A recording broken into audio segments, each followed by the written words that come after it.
नमस्कार। राम राम। संस्कृत में एक श्लोक है कि गावो ममाग्रतः सन्तु गावो मे सन्तु पृष्ठतः गावो मे हृदये सन्तु गवां मध्ये वसाम्यहम्। यानी गायें मेरे आगे हों, गायें मेरे पीछे हों, गायें मेरे हृदय में वास करें और मैं गायों के मध्य ही रहूं, उनके बीच ही वास करूं। यह एक कामना है। किसकी कामना है आपको बताना आवश्यक नहीं है, आप समझ गए होंगे कि कौन सा वह अवतारी पुरुष था जो गायों के बीच में रहा करता था।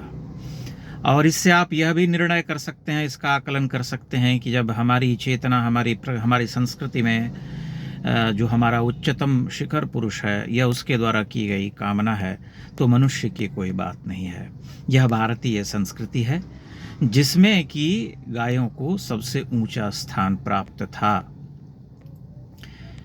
फिर यह संस्कृति जब धीरे धीरे क्षरित हुई और पिछले 30-40 वर्षों में एक नए प्राणी का उदय हुआ, एक नई ब्रीड आई भारत में।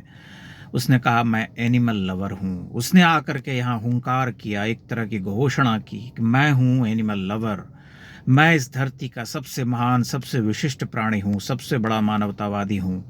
लेकिन एनिमल लवर होने के नाते मुझे केवल डॉग लवर समझा जाए, क्योंकि मैं केवल कुत्तों से प्रेम करता हूँ और कुत्तों के लिए अपनी जान दे सकता हूँ। कुत्तों को मैं मनुष्य मानता हूँ। ये जो एनिमल लवर आए, इन्होंने कोहराम मचा दिया।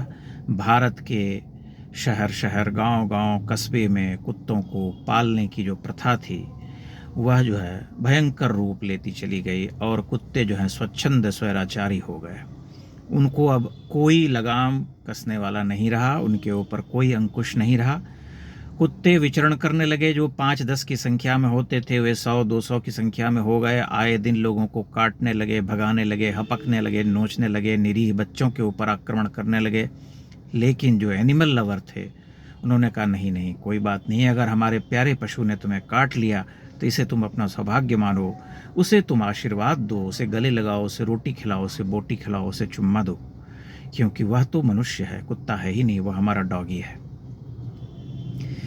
भारतीय जीवनचर्या में ऐसा कोई एनिमल लवर नाम का प्राणी होता नहीं था, क्योंकि यहाँ पर सभी प्राणियों के लिए दया और प्रेम का भाव रहा है। यहाँ तो सभी प्रकृति पूजक थे। नदियों की पूजा होती थी, पर्वतों की पूजा होती थी, भूमि की पूजा होती थी, पशु पक्षियों की पूजा होती थी। उसके अनेकानेक रूप जो है हम जीवन में देखते हैं। भगवान के कई सारे वाहन जो हैं ये पशु होते हैं, पक्षी होते हैं। तो ये प्रतीकात्मक है, ये संकल्पना जो है प्रतीकात्मक है। इससे केवल यही सिद्ध होता है कि सबके लिए यहाँ बड़ा ही महत्वपूर्ण स्थान है। कुत्तों के लिए भी स्थान था महत्वपूर्ण, लेकिन कुत्तों को सिर पर नहीं बिठाया जाता था। हर प्राणी की जैसी चेतना, जैसी भूमिका, उसके हिसाब से उसकी महत्ता निर्णीत होती थी। यह नहीं कि कोई अचानक से आकर के कह दे कि हम तो अब इतने बड़े श्वान प्रेमी हैं कि श्वान हमारे घर में विचरण करता है और आप उसे मनुष्य मानिए। यह भी एक गजब का संयोग है कि आप इन सभी एनिमल लवर्स को देखिए निकट से, आप पाएंगे कि इनमें से अधिकांश बहुत बड़े मांस भक्षी होते हैं, मांसाहारी होते हैं। मैंने कईयों को देखा है जो नल्ला चाप के विशेष प्रेमी थे, विशेष आग्रही थे, दबा करके खाते थे, लेकिन अपने घर में कुत्ते पालते थे और उन कुत्तों को मनुष्य मानते थे। अगर गलती से कभी हम उनके घर चले जाते थे तो हमें भी उन कुत्तों के साथ छोड़ दिया जाता था, उन्हें बांध करके नहीं रखा जाता था।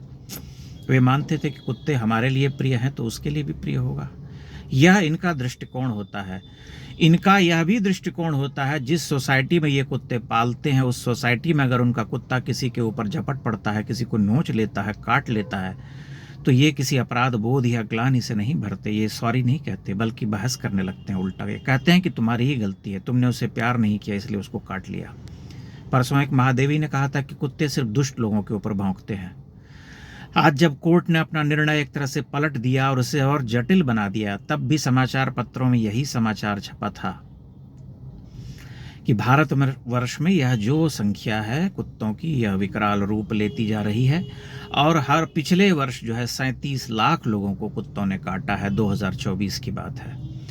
तब एक सज्जन ने कल कहा कि 150 करोड़ की जनसंख्या में अगर एक वर्ष में 37 लाख लोगों को कुत्तों ने काट लिया यानी चूम लिया तो क्या अनर्थ हो गया। यह तो कोई बड़ी बात नहीं है। लाखों लोग डायरिया से मर जाते हैं, वायरल से मर जाते हैं, डायबिटीज़ से मर जाते हैं। अब कुत्तों ने काट लिया, उसमें से 2-4-5 हज़ार लोग साल में मर गए तो क्या अनर्थ हुआ। यह रवैया है, यह दृष्टिकोण है इनका। यानी आप सड़क पर जा रहे हैं तो आप कुत्तों के द्वारा नोचे हपके जाने को अभिशप्त हैं। आप इस बात के लिए मानसिक रूप से तैयार रहिए कि डॉग लवर्स की कृपा से आप कभी भी काटे जाएंगे इन कुत्तों के द्वारा, लेकिन आप अपना बचाव नहीं कर सकते। यह नहीं कह सकते कि एक नियत संख्या या 5-10 छोटी संख्या में रहने वाले या पलने वाले ये कुत्ते अगर बहुत अधिक बढ़ जाते हैं संख्या में, तब भी आप इन्हें कहीं भेज नहीं सकते, शेल्टर में नहीं भेज सकते, क्योंकि यह पशु प्रेमियों के साथ, पशुओं के साथ होने वाला अत्याचार है। यह रवैया है। लेकिन मैं ऐसे लोगों को जब देखता हूँ जिस तरह का ये रोते गाते विलपते कला वो करते हैं, छाती पीटते हैं, उससे मैं एक ही बात मानता हूँ। जिस तरह से ये 24 घंटे कुकुर कुकुर करते रहते हैं, उससे मैं एक ही बात मानता हूँ कि ये गंभीर मनोचिकित्सा के योग्य हैं। इन्हें जाना चाहिए किसी मनोचिकित्सक के पास, क्योंकि जब आदमी इस स्तर पर उतर करके दिन भर श्वान श्वान श्वान कुत्ता कुत्ता कुत्ता करता रहे और उसे कहे कि नहीं ये कुत्ता, हमारा कुत्ता जो है कुत्ता नहीं है, तब उसे मनोचिकित्सक की आवश्यकता होती है, उसे सलाह लेनी चाहिए, क्योंकि यह गंभीर स्थिति है और यह गंभीर स्थिति एक रोग का रूप लेती जा रही है। भारत में छोटे छोटे शहरों में, कस्बों से लेकर के महानगरों में यह रोग फैलता जा रहा है, यह प्रवृत्ति बढ़ती जा रही है। यह कोई साधारण स्थिति नहीं है। इस पर चिंतन होना चाहिए कि मनुष्य की चेतना इतनी निम्नतर क्यों हो रही है।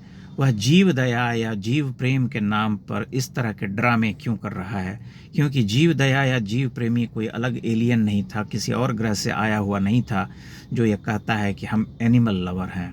क्योंकि मैंने आपसे शुरू में कहा अभी कि भारतीय सभ्यता संस्कृति में ऐसे किसी प्रोजेक्टेड, किसी प्लांट किए गए एनिमल लवर, किसी नई प्रजाति की कोई बात नहीं थी। ऐसा कोई उदाहरण हमें भारतीय सभ्यता संस्कृति में मिलता नहीं। इसलिए ऐसे लोगों को मैं मानता हूँ कि इनको जो है गंभीर मनोचिकित्सा की ज़रूरत है, क्योंकि ये न सिर्फ एक बड़े समाज के लिए खतरा बन रहे हैं, बल्कि एक बड़े समाज को अपने दुराग्रह से, अपनी धृष्टता से, अपने चलन से, अपने व्यवहार से उसे भी प्रभावित कर रहे हैं और उसके भीतर यह अपराध बोध भर रहे हैं कि अगर आप इन आवारा कुत्तों के प्रति उतने ही प्रेमी नहीं हैं जितने प्रेमी के वे हैं, तो आपको कुछ गड़बड़ है आपके साथ, यानी आप ही ठीक आदमी नहीं हैं। इसलिए ऐसे लोगों को मुझे लगता है कि गंभीर मनोचिकित्सा की आवश्यकता है। लेकिन चूंकि कोर्ट ने अपना फैसला एक तरह से पलट दिया, उसे जटिल बना दिया, इसलिए समस्या जस की तस है। अगर कोई कुत्ते को टीकाकरण करके कुत्ते का उसे छोड़ देता है, तब भी काटने की समस्या तो वैसी की वैसी ही रहेगी। यह मनुष्य के चलने फिरने, सहज होकर के जीने के अधिकार का कहते हैं ना, उस पर कुठाराघात है। बहुत बहुत धन्यवाद।